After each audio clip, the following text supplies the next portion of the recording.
Hey, I want to talk about Pearl real quick. I just recently saw it. It's a shame. I was really rooting for it to be, the number one movie of the weekend, but and I haven't seen The Woman King yet, so I'll definitely see that. I'll do a review. But I was really excited about Pearl because, as far as Ty West is concerned, I've been recently introduced to him. So, when X came out, it was like Ty West X. I was like, who the fuck is Ty? I didn't even know who Ty West was. So I was like, all right, who is Ty West? And I kept hearing great things about X. So I went back and watched House of the Devil, which is probably still my favorite of his. I just feel like it's kind of like Jaws in a house. You always know that that person's in the house, and the main character's kind of dancing around. Um, Curious about what might be behind closed doors, and you just feel that, tension, all that. I just thought it was really well structured and fun, and I could tell there was a lot of heart behind it. So, and then I started listening to Ty West interviews, and it just became even more of like I'm a fan of this guy.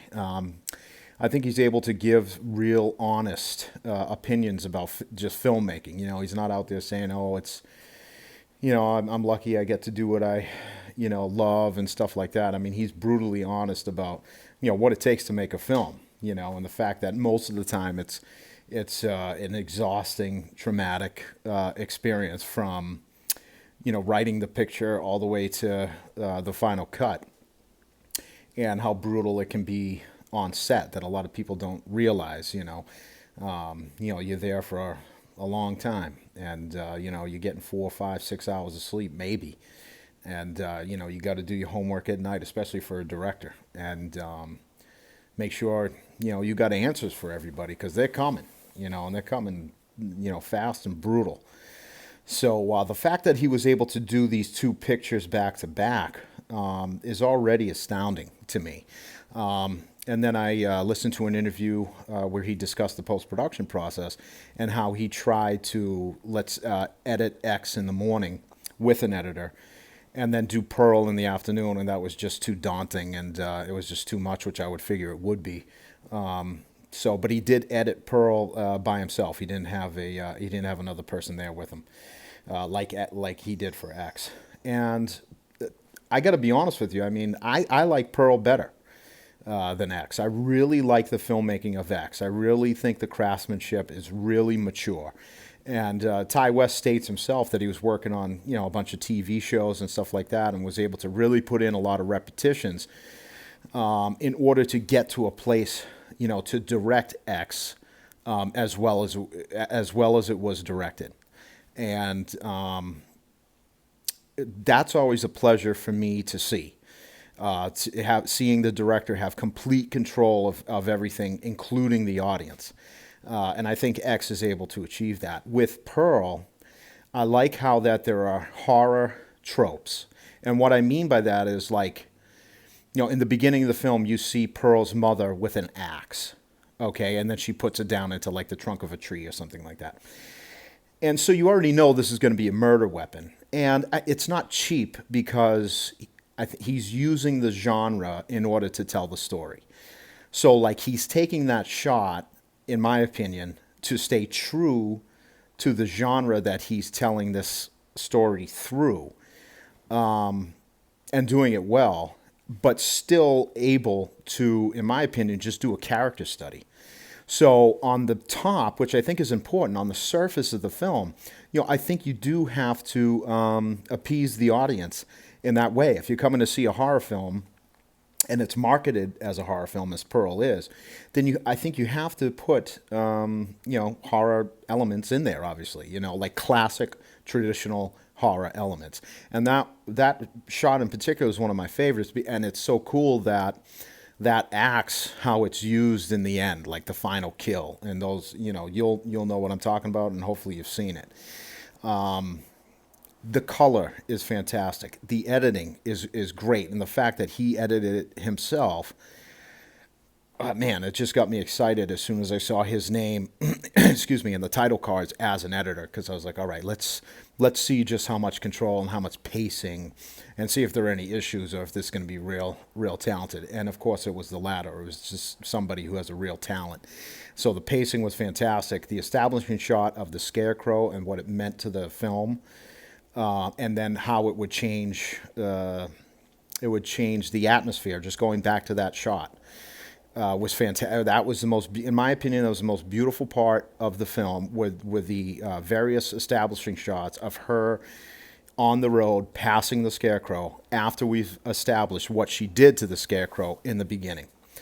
And it was always a symbol of going in and out of the farm or in and out of town or whatever, which I thought was really cool. I like that a lot. And then the other beautiful part, in my opinion, is when she's auditioning, and then they have this great screen behind her that's showing her perform very well in a Hollywood context, instead of just her on the stage by herself.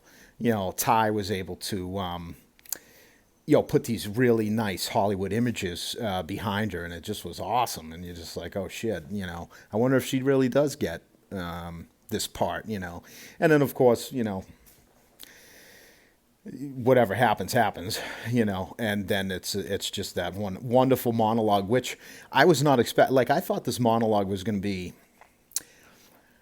I guess I want to say, not as character based. When I kept hearing about this monologue before I went to go see the film, I thought it was going to be this like intellectual statement about,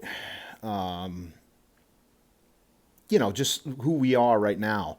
Because everyone was just so enamored by the monologue. And then when I saw it, and it was a little different than what I was imagining, I liked it even more, to be honest with you. I like how it wasn't pretentious, and it just stayed to her character, and allowed the performance to really shine through. Mia Goth, I do think she should be nominated for sure.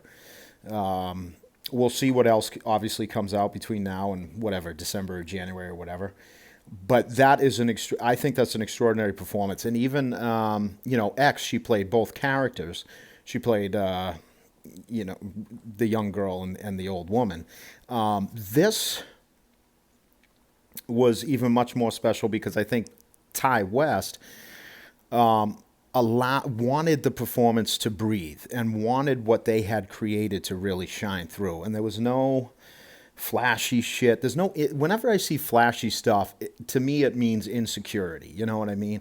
So, for example, like, let's say Boogie Nights as opposed to The Phantom Thread for P.T. Anderson. And he's even stated this himself, and I've even done it, even in short films.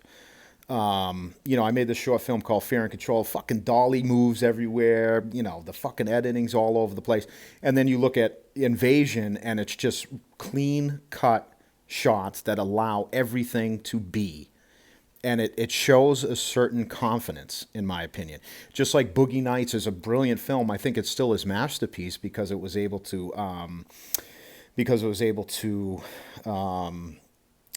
get the widest audience with his own voice.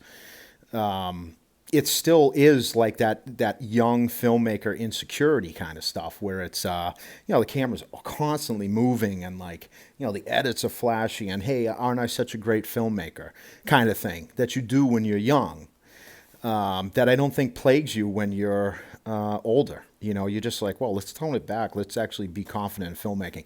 And Pearl, in my opinion, is Ty West's most confident film. Because he does do all those things in a very confident way. The editing is confident. The allowing the story to rely on performance is confidence.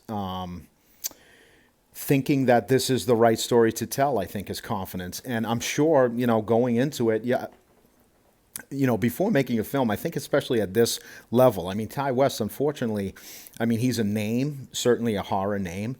But, the Jordan Peels, the Ari Asters, Eggers, like, they've been the ones who have been able to capture kind of this mainstream attention, where Ty hasn't been able to yet. But I think Pearl, once people even see it on video on demand and stuff like that. And by the way, I've seen a lot of people who don't like it, which, it is what it is. You know, my taste is going to be different than everybody else's taste and stuff like that, and vice versa. You know, but to me, this one is just as good. Pearl is just as good as a Midsummer or a Lighthouse. I mean, it's really up there, and it just shows the maturity of a filmmaker. I am going to give this absolutely for Pearl. I'm giving it an 8.4.